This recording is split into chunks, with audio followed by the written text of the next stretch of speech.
Hello, everybody. Welcome to a bucket full of chicken necks. It is Friday. I think today is August 14th. Man, I'm really looking forward to the fall. I don't know about you guys out there. I am a fall guy. I absolutely hate the summer. I don't know why. I mean, I just don't enjoy it being hot. I love the cool, crisp air of the fall. Man, when that September 1st rolls around, football season starting. I love going over here to some CU football games, fantasy football. The holidays are coming up. You start seeing signs of Halloween. Then you go into Thanksgiving, then Christmas. I'm just a fall kind of guy. We're 2 weeks away. I'm really looking forward to that. But, we got to get through the time now. We got a couple of weeks left of the summer.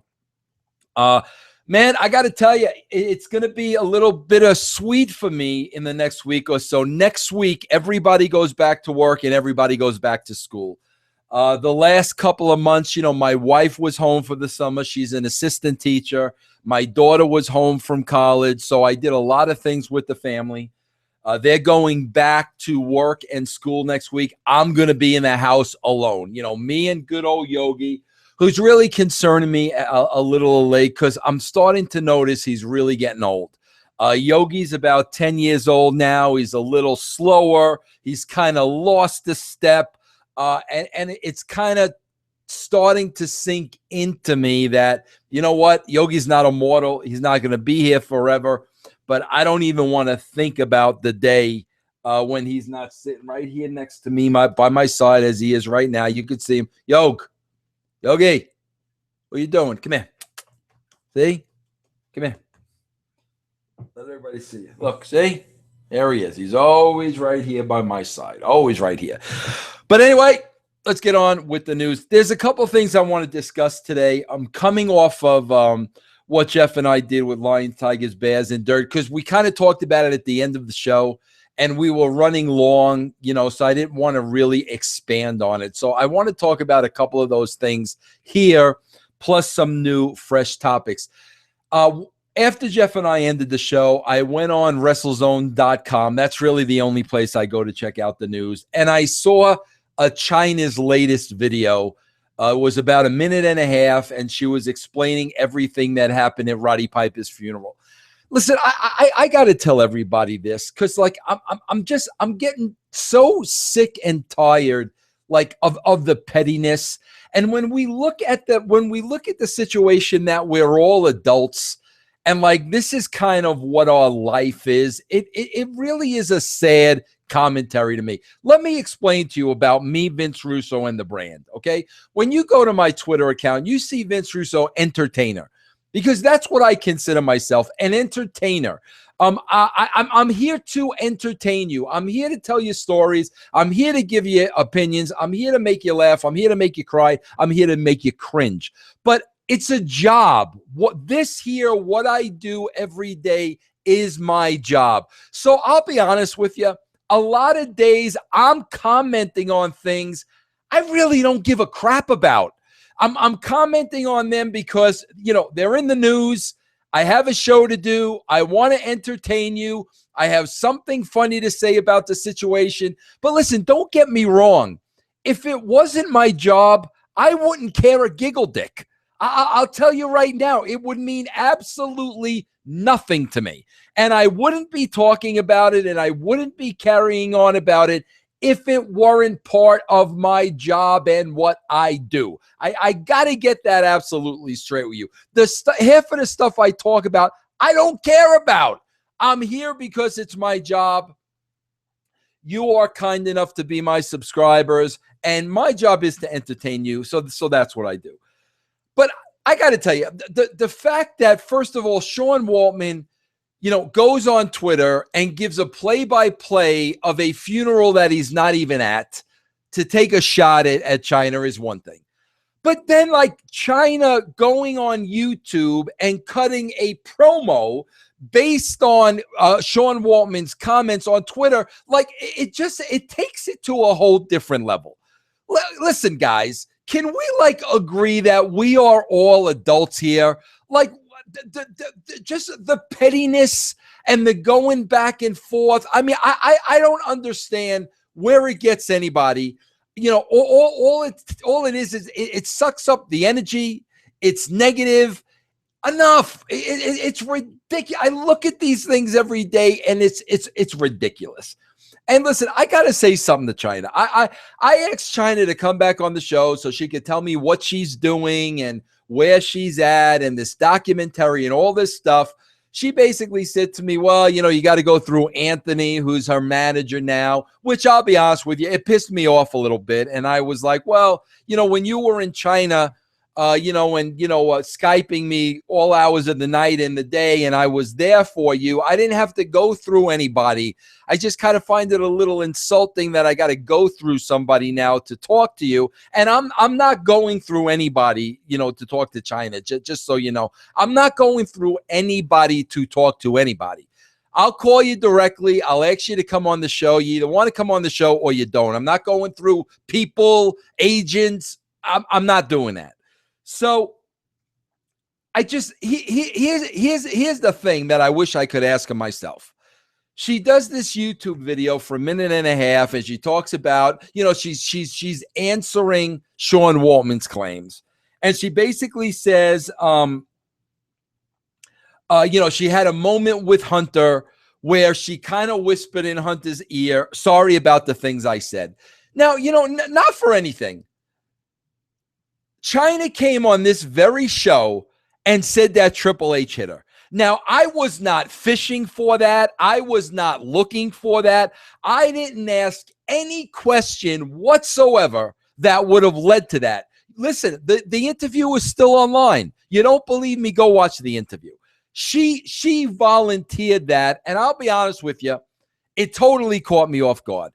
I wasn't expecting her to say it. I didn't know she was going to say it. I didn't even know what to say after she said it.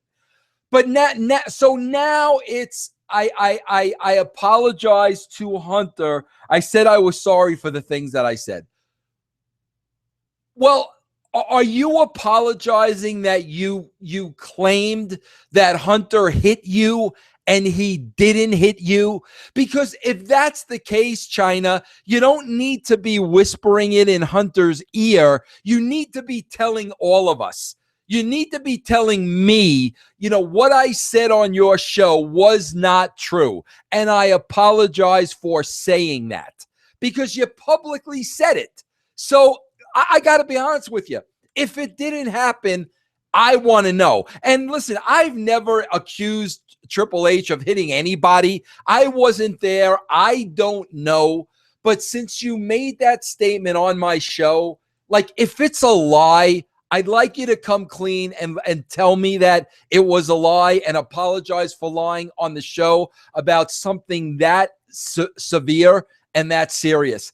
If it's not that, I don't know what you're apologizing for. I mean, I know the China story. I think everybody knows the China story. You were dating Triple H. Triple H started dating Stephanie. They fell in love.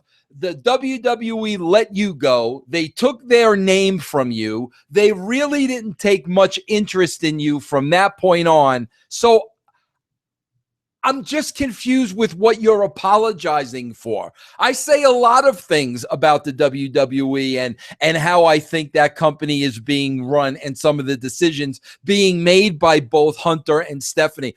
I'm not apologizing for any of it.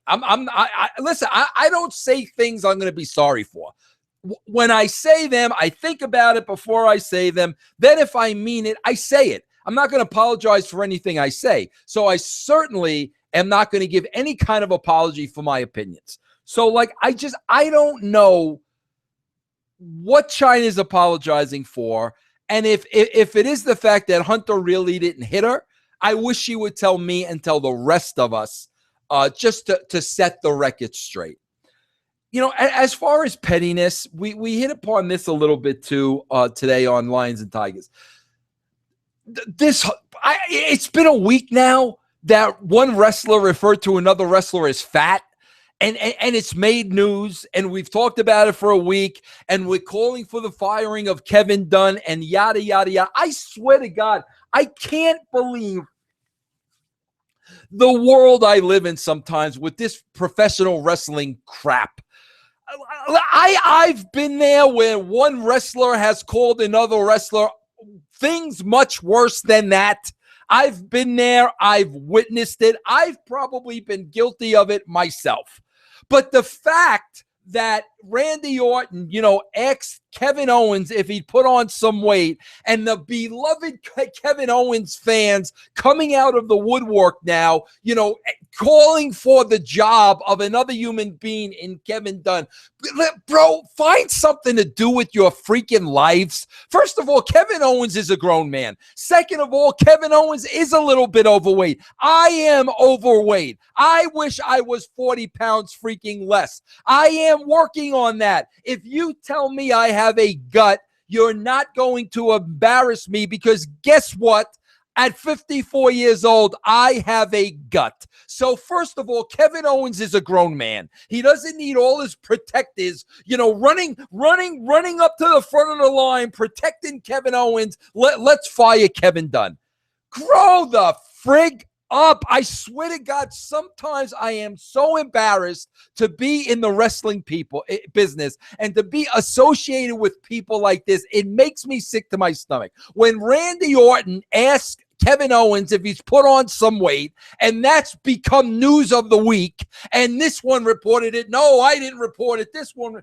Oh my God! Then people wonder why I'm embarrassed half of the time to be in professional wrestling. Talk about things that are important. Talk about things that mean something. Not one wrestler insulting another wrestler in a wrestling ring. The stupid. Talk about stupid. I got to tell you, now that I saw it again after the show, what's going through the mind of a promoter and the Young Bucks when they're laying out an 8-year-old kid? Like, what are they thinking of? Like, do they really think that this is not going to get out there and there's not going to be some ramifications? Whether wrestling is, and I'm not going to use the F word because I said I wouldn't, whether it's choreographed or not, do they not think that a mother who doesn't like wrestling isn't going to get a hold of this and it's going to be blown out of the water? What is the point of doing that spot? Somebody needs to explain that to me. Is that going to sell tickets for the promoter's next show? Is it going to be the little kid and his dad against the Young Bucks? Is that the angle? What was the point of doing that whole thing, which is going to bring heat upon the promotion? It's going to bring heat on the Young Bucks. It's going to give wrestling a bad name. This is what I mean about some of the people in the wrestling business that just don't think things through. And I'm telling you, that video of laying out that kid is going to get out there. And what are the wrestling fans crying about? What are they crying about online? The fact that the Young Bucks sold for an 8-year-old kid. They actually believe that that's the problem rather than the story that the Young Bucks told laying out this 8-year-old kid that somebody's going to hop all over. I wouldn't be surprised to see it on TMZ Sports and the whole 9 yards. Again, this is why wrestling gets a fake name. This is why Dana White said what he said. And the wrestling fans and the wrestling business have a tendency and a gift of creating their own problems. They create all their troubles and all their problems for themselves. So let's see where this thing goes, and let's see if it was absolutely worth it. Let's see. All right, I want to talk a little bit about let's talk about entertainment a little bit now. I got a few things to talk about this week. I want to talk about entertainment this week. I want to talk about, Khloe Kardashian. She gets divorced from this Lamar Odom. Okay. Supposedly, I don't know, allegedly, Lamar had drug issues and he was going out all hours of the night and yada, yada, yada, yada. So the two of them wind up getting divorced. Okay. So after they're divorced, Khloe still carries on how much I love this guy and I love Lamar and I'm not going to sign the divorce papers and yada, yada, yada, yada, yada, yada. She's still in love with the guy. I'm not going to sign the divorce papers. Lamar needs help. Okay. This goes on for literally a good year, okay? All of a sudden, there's a new man in her life. Another ex-basketball player, James Harden, not he plays now. James Harden, basketball player now. And I got to tell you, I don't know what's attractive about this guy, to be honest with you. He's got like a beard like ZZ Top. I don't know what she sees in this guy. I'll be honest with you. He probably got a beautiful heart, okay? But anyway, she starts dating this Harden, so you see pictures with her and Harden everywhere. All of a sudden, Lamar resurfaces, okay? And he tries to talk to her, okay? Now, Khloe runs away from Lamar, who for the past year she's been saying, oh, he needs help, he needs help. I'm not going to sign the divorce papers. Of course, I still love Lamar. He needs help, he needs help. She finds a new guy. Lamar tries to talk to her. She jumps in a car and takes off, and now is claiming that Lamar Odom is stalking her because, happening at the same time, coincidentally, that's the word I'm looking for. Coincidentally, she's got a new boyfriend, so she doesn't want to have anything to do with Lamar anymore. Well, you know what, sweetie? Before you call the guy a stalker and he winds up suing you, which he should, tell the guy, hey, I got a boyfriend now. I don't need you anymore. I don't love you anymore. I'm not interested in you anymore. Go do whatever you got to do. But to call the guy a stalker now because all of a sudden I got a new guy, I don't need this guy anymore, so this guy's stalking me. Get a freaking life. Just get a freaking life. Just tell the guy, you know what? I got a new boyfriend. It's over. It's done. Don't bother me no more. I swear, if I'm Lamar Odom and you're calling me a stalker, that's pissing me off, to be honest with you, especially if you're my ex-wife. There were pictures online today of Sharon Stone posing nude at 57 years old. The Madonna syndrome. I gotta be honest with you. I'm 54 years old. I'm still a male. My hormones ain't what they used to be. I'll tell you guys that right now. I don't know when that started happening to me, but I don't know. When I hit about 50, I wasn't into it like I once was. Let me just say that. But the hormones are still there. When you see a sexy picture of a girl, or when I see Rihanna or something like that, you're still a man, okay? But I got to tell you something. I don't care if it's Sharon Stone. I really don't care who it is. I don't want to see a 57-year-old naked. I don't want to see Madonna naked. I don't want to see Sharon Stone naked. As a matter of fact, quite frankly, I'll be honest with you, 40 is the cutoff date. I think 40 is the cutoff year. If you're over 40, I don't think you should be parading around naked unless it's exceptional. Then maybe. But, I think it's the Esquire magazine. I think that's what it is. I'm not sure. But, there's Sharon Stone, 57 in all her glory. First of all, we know it's airbrushed. Okay. I did the WWE magazine. I worked with women in the past. What you see is not what you get. There's a lot of airbrushing involved, especially when you're 57 years old. So first of all, if you think for a second any of us are going to believe that those pictures are untouched, you're absolutely out of your mind. Second of all, made a lot of money in her career. She's put out a lot of good pictures, Basic Instinct, and many others. I don't understand. Do we need the money that badly that at 57 years old, we're going to go in a magazine and we're going to be buck naked and we're going to show everybody what we look like at 57 years old, even though we don't look like that at 57 years old because the pictures have been airbrushed? I don't understand the whole thing, but I do want to say this. I don't want to see 57-year-old women naked. I don't want to see any woman over 40 naked. Like I said, unless it's exceptional. There are some exceptional 40-year-olds out there. Okay, there are. I know they're out there. But for the majority of them, keep the clothes on. We're not interested. Do something else to garner attention. How about this? How about putting out a good picture? How about putting out a good movie that we could talk about? Sharon Stone was in Casino. Casino was a great movie. What she's done since then, I don't know. But Sharon Stone, make a good movie. Do what you do so people talk about you again. Shocking us At 57 with an airbrushed body, I don't understand. Listen, I'm 54. I can't imagine if I stripped down in front of this camera right now, what would happen to people out there. I want to say this. I saw a documentary on Netflix. Russell Brand's got a couple of documentaries. I'm a big fan of Russell Brand. And he has one documentary on there about, drug abuse and rehab and being a drug addict. And he's got old footage of himself, when he was doing crack and heroin and you name it. The guy should have been dead. I mean, there's no question about it. He himself says he should have been dead. And like when you see the pictures of him on this documentary, he looks like an absolute junkie. He could be dead tomorrow. But I got to tell you something, man, and anybody out there with any kind of issues or any kind of problems, okay? Russell Brand in this documentary, was able to overcome these problems, and now he's clean and sober. It hasn't been for a while. But the guy is absolutely brilliant. The guy is genius. He's got like a Robin Williams mind. You would watch Robin Williams go on, all these talk shows, Carson, Letterman, whatever it was. Even in his stand-up routine, Robin Williams at the Met. And you would see this guy go a mile a minute off the top of his head. Nothing was written.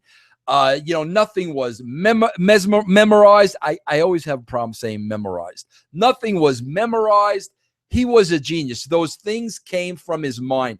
Russell Brand's the same exact way. When you watch somebody on a talk show, that tells you either they're brilliant or they're not. And a lot of guests are really awkward on talk shows.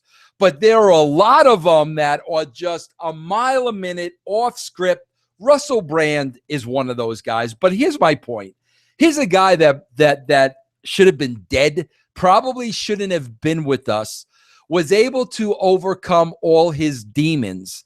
And now here he is, entertaining the world, and a genius. The guy is going to Parliament, in front of Parliament, talking about drug abuse and what needs to be done and how these people should be treated. And I'm listening to him talk, and I'm like, this guy's a freaking genius.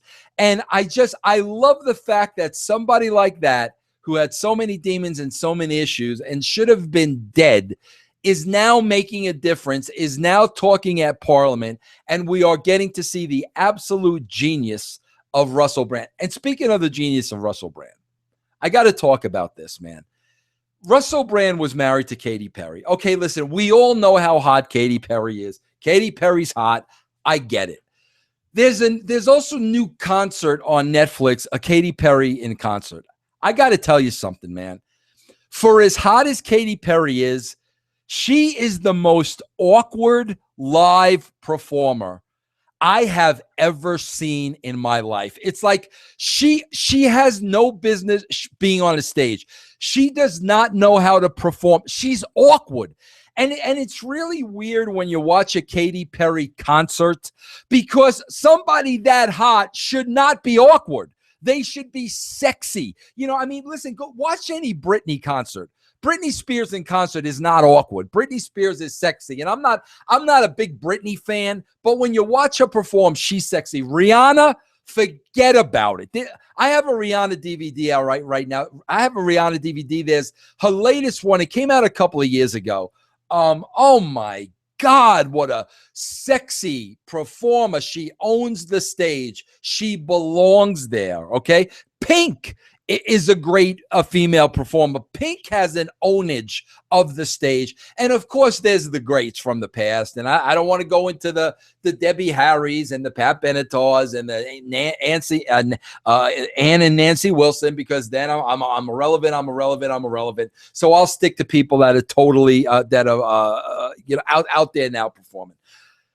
Katy Perry is so awkward when she's live in front of people with a microphone that it equalizes the hotness. Like, you lose all the hotness of Katy Perry because she's so awkward with a microphone in front of people. And it wasn't only this concert. I've seen a couple of concerts with her. It's the strangest thing. Hot girls should own the crowd. They should own the stage. Hot girls should own everybody. Every man, woman, and child. If you're a hot girl, you should own them. And I don't know what it is about her. She goes out. I don't know if she's trying too hard or she's just trying to be cool. I don't know exactly what it is, but it's really, really awkward to be honest with you.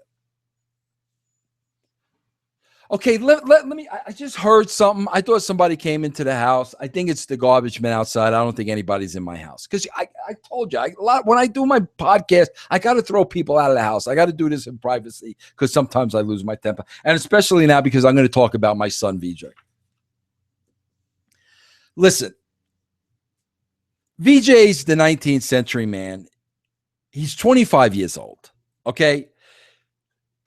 He's a hard worker, man. He's a really, really hard worker, but he's the only one. You know, Will's got a college degree and he's going to finish college. Vijay's the only one that dropped out of college.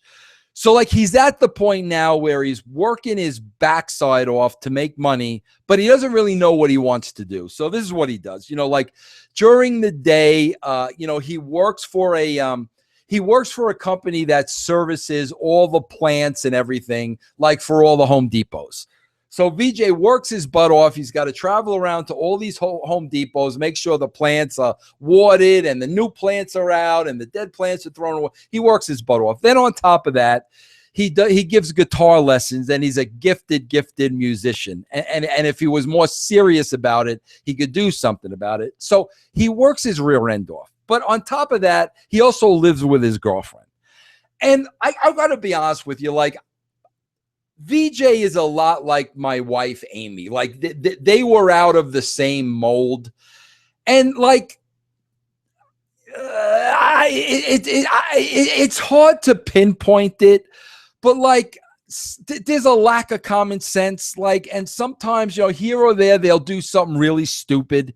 Like for instance, like if you put a tool in my wife's hands, like it's the worst thing in the world you could ever do. Something is going to get destroyed if you put any kind of a tool in the hands of my wife. Do you know how many locks my wife has totally stripped by trying to shove keys in a lock? You know, when they don't, trying to shove, she has ruined so many locks since we've been married. It's those kind of things where it's something that's real simple and real delicate, and like they're so spastic or uncoordinated or lack the common sense that they can't do it. Okay, common sense is the key word here. So Vijay lives with his girlfriend. Okay, now listen, he's 25 years old. He doesn't know what he's doing yet for a living, so he's trying to feel his way around and make his way around. Okay, I'm scared to death that I'm going to get a phone call one of these days that, Dad, you know, I got my girlfriend pregnant. He almost did it to me one time where he had to come over. He had to talk to me. It was so important, yada, yada, yada. And that's what I'm thinking. And it turned out to be something else that was no big deal. Okay. So last Friday, I'm home with my wife, Amy, 10:30 at night. Vijay called 10:30. Now keep in mind, the kid lives 20 minutes away and we never see him. We never hear from him, nothing. 10:30 at night. The first question he asks my wife is Annie home? Is everybody home? That's number one. She says, no, Annie's not here. Annie's at work. It's me and Dad. He goes, okay, me and my girlfriend want to come over and talk to you. Oh my God. So my wife goes, okay, all right, we're here, blah, blah, blah, hangs up the phone, comes in my office and tells me. Okay, immediately. I'm sitting right here at my desk. My stomach is in a knot. Immediately, 10:30 at night.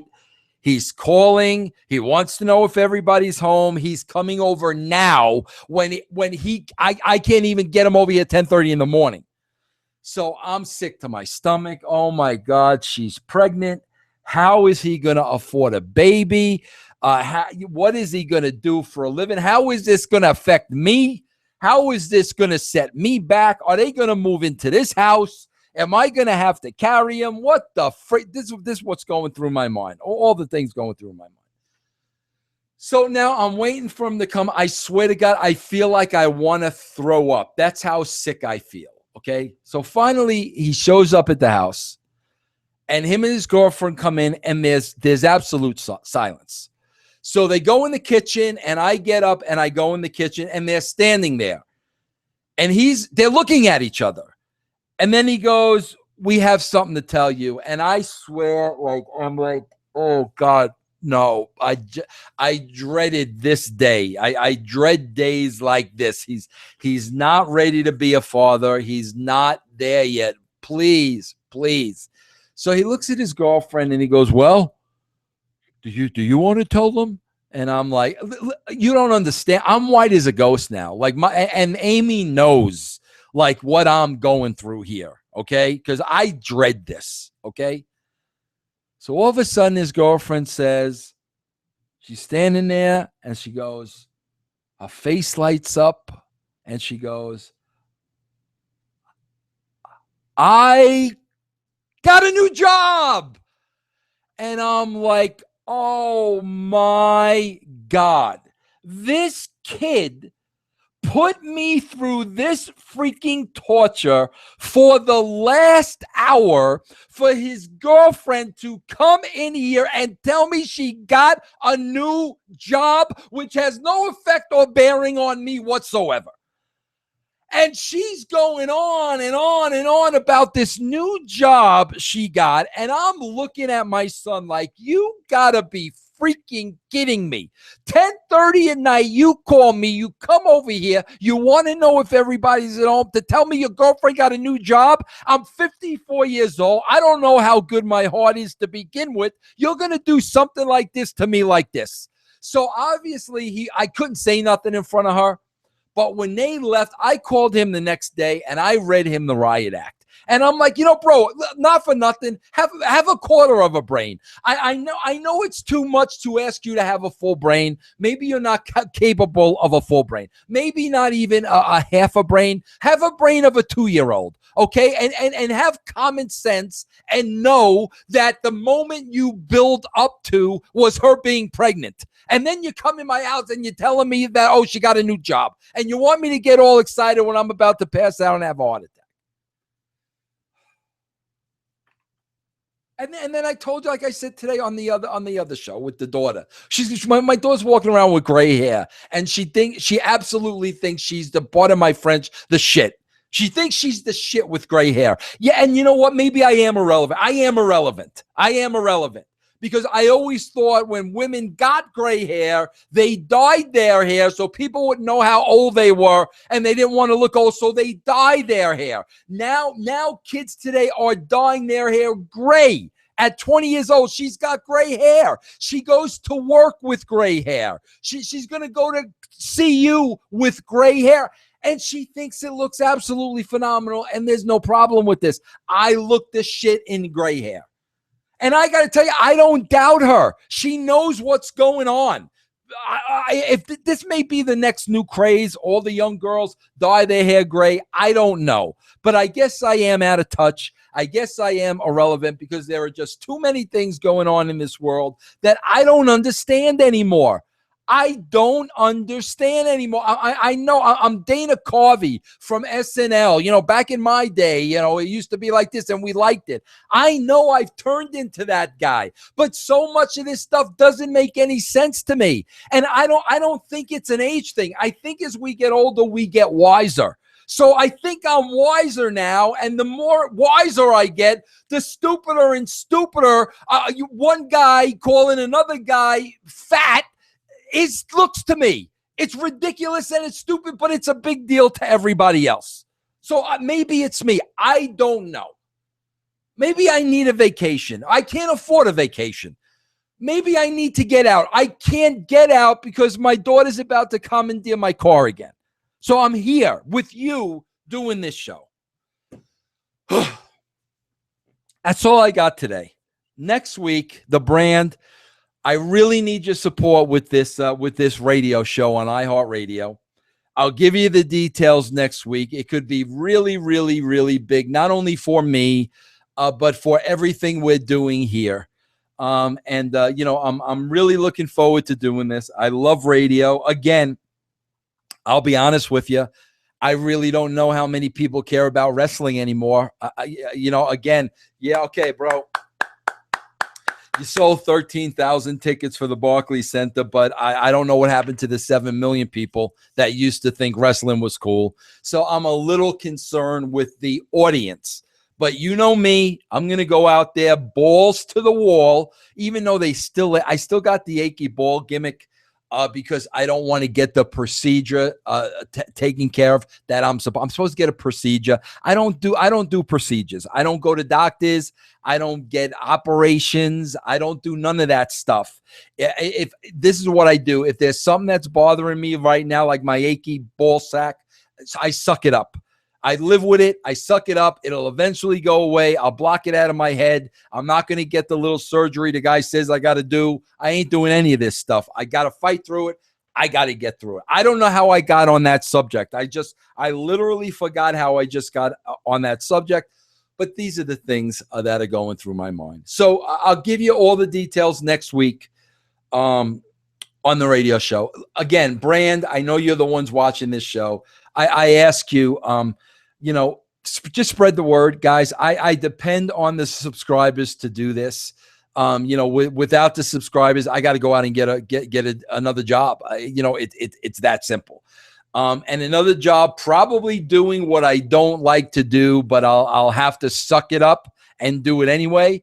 Because, bro, no matter how old we get, we all have people that we have to take care of, and we all have people that we have to support. And whatever I have to do, that's what I'm willing to do. I hope it's this. I hope it continues to be this. But as members of the brand, of course, I thank you for all your support. I do all this for you. I ask you to just spread the word. If it's a tweet, if it's a Facebook, whatever it is, spread the word of what we're doing here on the brand. A lot of great and exciting interviews coming up. As always, I was just mapping out my appointment book. I've got so many coming up. Bill DeMott is now on the brand. As a matter of fact, I'm doing an interview with him in 45 minutes, and I got to try to get this over to the Realm Network before I do that. But listen, man, that's it, everybody. I hope you enjoyed the show. Hope you enjoy what we're doing here. I love having you, as supporters of the show. It's all about you. And I hope everybody has a terrific weekend. Spend time with your families, please. Don't make the same mistakes I did. I love you. I'll catch you on the rebound.